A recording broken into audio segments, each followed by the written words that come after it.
Fernando VII, hijo del monarca español Carlos IV, quien por aquellos días era prisionero de Napoleón junto con toda su borbona familia. Casi desde la conquista de América, España sostuvo por 3 siglos una guerra contra Inglaterra, unos años más intensa que en otros, pero sin que ninguna de las dos potencias ganara definitivamente. Y entonces Inglaterra era para la poderosa e inmensa España de aquellos tiempos ese cuchillito de palo que no te mata, pero que no te deja vivir. Así pues, en el siglo XVII, don Felipe II les envió una invasión con la famosa Armada Invencible, que se hundió solita en el Canal de la Mancha debido a una tormenta. Por cierto, contra todas las indicaciones, el emperador español escogió esa fecha para llevar a cabo la invasión porque su astrólogo se lo aconsejó. Desde entonces la ventaja en el mar pasó a Inglaterra y con los barcos que le quedaban a España pasó a la defensiva los siglos restantes.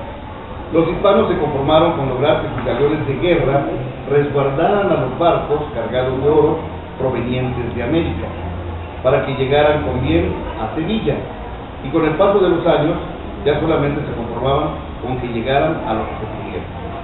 Para principios del siglo XIX los ingleses traían literalmente amolados a los españoles, y ya sea con piratas o con ataques formales de sus buques de guerra, que también hacían piratería, impedían el contacto entre la metrópoli y los reinos de ultramar.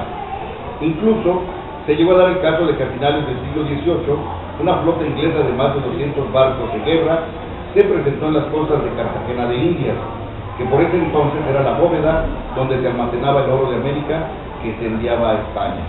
Nada menos que con la petición de que les dieran todo lo que ahí guardaban o hacían pedazos la ciudad, y esto sin mediar una declaración de guerra formal entre Inglaterra y España.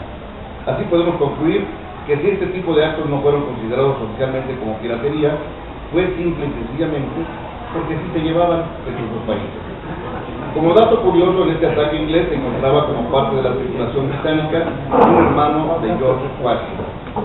El caso, pues, es que el monarca español, que por ese entonces era Carlos IV, ya estaba harto de los ingleses, y luego de suspender la guerra que mantenía con Francia, por ser esta una república, se alió con los franceses para golpear a los ingleses. Cualquier semejanza con las alianzas políticas de los partidos mexicanos en la actualidad no es mera coincidencia, porque es igual. Para entonces, los franceses ya tenían emperador y no presidente, gracias al golpe de estado de Napoleón, y como aliados ya entre emperador y emperador, no se daban tanto asco mutuamente. Francia y España reunieron una flota de guerra y planearon un ataque colosal contra los ingleses, lo que hoy conocemos como la batalla de Trafalgar de 1805, en donde, como sabemos, ganaron los británicos haciendo polvo a la flota franco-española. A partir de este momento, hago algunos breves paréntesis porque las palabras que usa el autor no las puedo decir de forma abierta y contundente, pero después te las voy a decir, les voy a decir dónde pueden consultar. Entonces, a partir de ese entonces, Inglaterra se convirtió en la reina de los mares y esta supremacía la mantuvo todo el siglo XIX. Francia se limitó a ser una potencia terrestre y continental, y España a ya no ser una potencia en absoluto. Y del control o relación con los territorios del imperio en América hacia allá sí que se engañaba. España, igual que el resto de Europa, estaba cercada por Inglaterra, y para acabarla de amolar, los ingleses se presentaron en Portugal para hacer base, por lo que en 1808, esto es algo curioso, pero tiene que ver mucho con el movimiento de independencia en México y en América.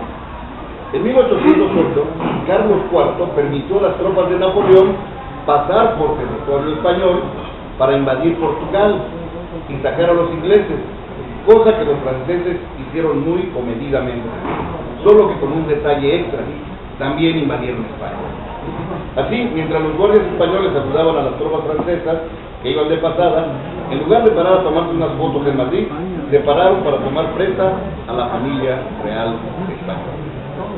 Por esos días, el rey de Portugal, don João IV, le mandaron 2 ultimátumos: uno para que en menos de 24 horas se aliara y se sometiera a los ingleses o sería destruido. Y otra, para que en menos de 24 horas también se aliara y se sometiera a los franceses o también sería destruido. Por lo que el valiente rey de Portugal decidió tomar una decisión que no comprometía a su país con ninguna de las potencias en disputa. Y esta decisión fue huir a toda velocidad en menos de 24 horas rumbo a Brasil, llevándose todo lo que podía. Ni siquiera le dio tiempo de decir, el último cierra la puerta. Bueno, y la captura de la familia real española dejó sin cabeza al imperio, y en América estábamos como avispas. Y esta situación se agravó debido a que Carlos IV, persuadido por la elocuencia de una bonita pistola francesa que apuntaba a su cabeza, decidió abdicar en favor de José Bonaparte, hermano de Napoleón, por lo cual todos los habitantes del Imperio Español, de Oregón hasta la Patagonia, las Filipinas, las Guineas españolas y los correspondientes cachos de Marruecos, ya eran súbditos de Francia de un plumazo. Sobra decir que en América este asunto les cayó mal a muchos, lo cual originó que Fernando VII, hijo de Carlos IV, fuera percibido como el heredero real del trono español y el gobernante legítimo.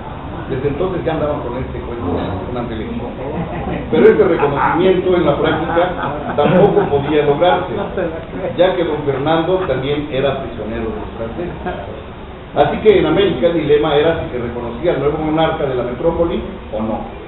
Para todos los partidarios de la monarquía española y aún para los ultras de esta causa, estaba claro que si el rey había renunciado y no había un sucesor disponible, entonces el poder recaía en quién creen ustedes, pues en el pueblo, y eso es cualquier cosa que eso signifique, y el pueblo debía decidir qué hacer, cualquier cosa que eso signifique. Esto ocasionó en el caso de la Nueva España que la jefatura del gobierno colonial declarara que ellos eran el pueblo y que las cosas se quedaban igual que como estaban, en espera de que se aclararan los acontecimientos, sin reconocer o repudiar formalmente a José Bonaparte como su soberano, aunque eso sí, en todos lados se gritaron vivas y arengas en favor de Fernando VII, pero jamás se escribieron en documento oficial. Los mexicanos permanecimos en esta cómoda ambigüedad que tanto nos gusta, pues nos permite ocurrir de todo según convenga. En la Nueva España permanecimos en espera de que se aclararan los acontecimientos. Atención a esta frase, porque es algo muy importante y les pido que pongamos atención. Así es que en España permanecimos en espera de que se aclararan los acontecimientos y total, si realmente Napoleón quería que se le reconociera formalmente como la autoridad, pues solamente bastaba con que viniera para acá para solicitarlo, y es que los ingleses lo dejaban pasar.